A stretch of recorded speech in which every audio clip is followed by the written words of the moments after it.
Tere, kaks õnnelikku poniklassi võitjat, Emma ja Birgit. Rääkige, kuidas võit tuli? Räägi sina, Emma, sina võitsid väikeste ponide meistritiitli. No võit tuli nagu ikka, et kuna esimene päev tuli puhas sõit, siis tänasesse päeva tulin rahulikult puhtaid sõite tegema ja seega õnnestus.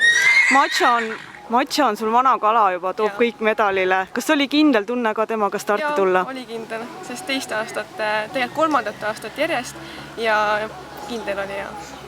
Kuidas sulle rajad tundusid?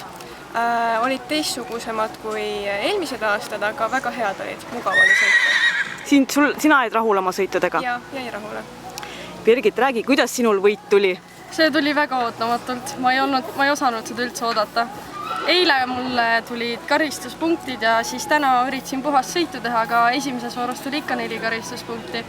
Ja siis, kui ma teise vooru puhtalt sõitsin, siis ma mõtlesin, et ma võib-olla saan 3. kohale, läksin hobust paastama ja siis öeldi, et ma sain esimese koha. Ja ma ei oleks seda osanud oodata, ma olen väga õnnelik tõesti. Räägi oma ponist ka, kui hea partner ta sulle on?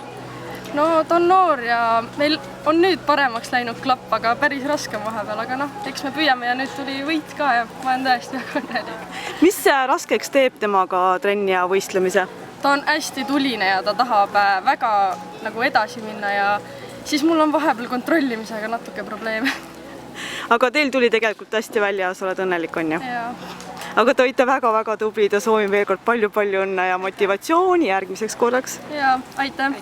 Aitäh!